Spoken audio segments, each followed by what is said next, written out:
নমস্কার বন্ধুরা, মেঘকন্যার ঘরকন্যার আরেকটি ব্লগে আপনাদের সকলকে স্বাগত। আবার নিয়ে চলে এসেছি আমার খুব প্রিয় জিনিস, অর্থাৎ চিকেনের একটি রেসিপি।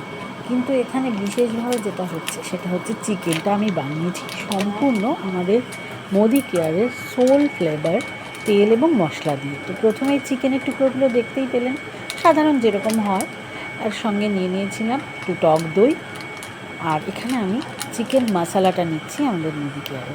পরিমাণ মতো আদা বাটা, রসুন বাটা, পেঁয়াজ বাটা এবং দই, নুন, একটু মিষ্টি সব কিছু দিয়ে চিকেনটাকে আমি ভালো করে মেখে নিচ্ছি।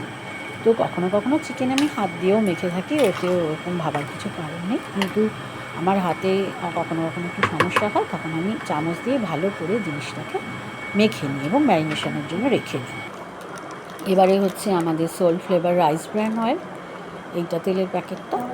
তো এই তেলটা আমি কড়াইতে দিয়ে যেটা করব সেটা হচ্ছে চিকেনের জন্য কেটে রাখা আলুগুলোকে ভেজে নেব হালকা লাল লাল করে। আমি আলু ভেজেই এটা করছি, একদম জেনারেল। এবার রয়েছে কিছু গোটা মশলা, তেজপাতা, শুকনো লঙ্কা আর গোটা গরম মশলা।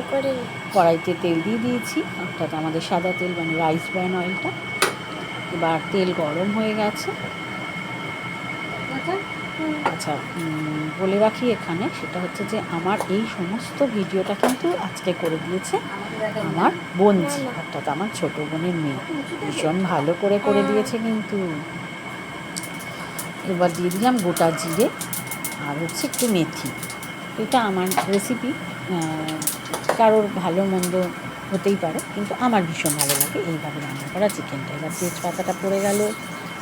এবার দিয়ে দেবো হচ্ছে শুকনো লঙ্কাটা এবং গোটা গরম মশলা, সবই একে একে আমি তেলের মধ্যে দিয়ে, আঁচ কিন্তু এই সময় কমানো আছে। তেল গরম হয়ে যাওয়ার পর আঁচ কমিয়ে দিয়েছিলাম। তো হালকা হাতে একটু নেড়ে চেড়ে দিচ্ছি। এই যে দিয়ে দিচ্ছি গোটা গরম মশলা, গোলমরিচ আছে ওর মধ্যে কিন্তু অ্যাড অন। এবার একটু জাস্ট নেড়ে নিচ্ছি, দেখতেই পাচ্ছেন ভালো করে। এবার দিয়ে দিচ্ছি এর মধ্যে, তেলের মধ্যে কারি পাতা কিন্তু গাছ থেকে তুলে এনে আমি ভালো করে ধুয়ে রেখেছিলাম। আবার ভাববেন না না ধুয়েই কড়াইয়ের মধ্যে দিয়ে দিলাম। এটা দিলে কিন্তু ভীষণ ভালো একটা গন্ধ ছাড়ে এবং এই গন্ধটা আমার ভীষণ প্রিয়। এবার কুচিয়ে রাখা পেঁয়াজগুলো দিয়ে দিচ্ছি তেলের মধ্যে। পরিমাণগুলো আমি ওইভাবে বলছি না, আন্দাজ মতো দেখতেই পাচ্ছেন। এখানে আমার কিন্তু মিডিয়াম সাইজের 1.5খানা পেঁয়াজ কুচানো ছিল এবং চিকেন আমি রান্না করেছিলাম 700 গ্রাম। এবং পেঁয়াজের মধ্যে আমি সামান্য নুন দিয়ে ভাজি, তাহলে তাড়াতাড়ি হয়ে যায় নরমটা ব্যাপারটা। এবারে হচ্ছে আমি পেঁয়াজ ভাজার সময় তেলে অল্প একটু চিনিও দিয়ে দিই, তাতে কী হয়, খুব সুন্দর একটা রঙ আসে, বেশ লাল লাল মনে হয় যেন আমি লঙ্কার গুঁড়ো ব্যবহার করছি, কিন্তু সেটা আমি একদমই করি না। দেখুন পেঁয়াজ ভাজা হয়ে গেছে মোটামুটি হালকা করে গোল্ডেন ব্রাউন আর কি। এবার ম্যারিনেট করে রাখা চিকেনটা কিন্তু আমি দিয়ে দিচ্ছি। যেটা দিইনি সেটা হচ্ছে অন্য কোনো গুঁড়ো মশলা দিইনি, যেহেতু আমি মোদি কেয়ারের চিকেন মশলাটা ব্যবহার করেছি। ওটা দিলে কিন্তু আর কোনো মশলা দেওয়ার মানে হলুদ, জিরে, ধনে বা আলাদা করে যে কোনো গুঁড়ো মশলা আর দেওয়ার কোনো প্রয়োজনই পড়ে না। অর্থাৎ যে রান্না করতে জানেও না, এই মশলাগুলো থাকলে কিন্তু তার জন্য খুব খুব ভালো।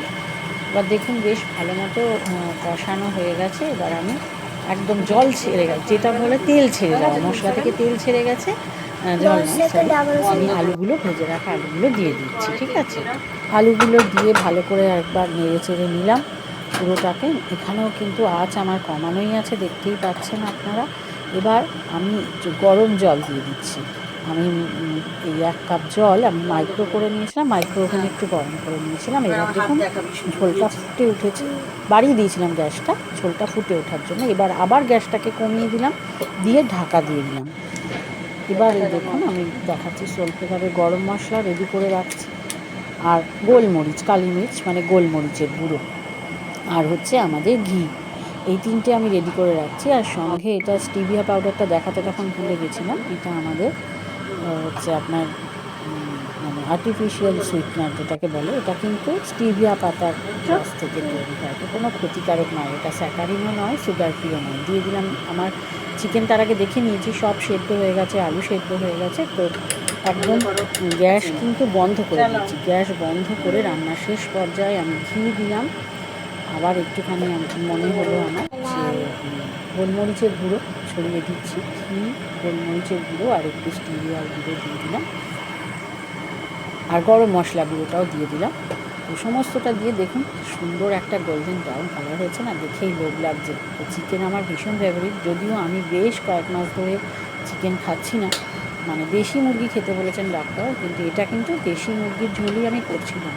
ব্রয়লার চিকেন একদমই বারণ করে দিয়েছেন, যেহেতু আমার একটা আর্থ্রাইটিসের সমস্যা রয়েছে। তো আমার মোদি কেয়ারের তেল এবং মশলা দিয়ে সুন্দর একটা রান্না হয়েছে, দেখেই লোভ লেগে যাচ্ছে। এবার যে বাকি কারি পাতাটা ছিল না, ওটা উপর দিয়ে ছড়িয়ে দিলাম আমি। হয়ে গেল একদম আমার বোনের মেয়ের কথা, ইয়ামি ইয়ামি একটা সুন্দর দেশি মুরগির ঝোল। এবার দেখুন আমি সার্ভ করছি কাকে, দেখছেন বসেছে আমার বড় গেস্ট। দেখুন ওর মুখের হাসিটাই বলে দিচ্ছে স্বাদে কিরম হচ্ছে।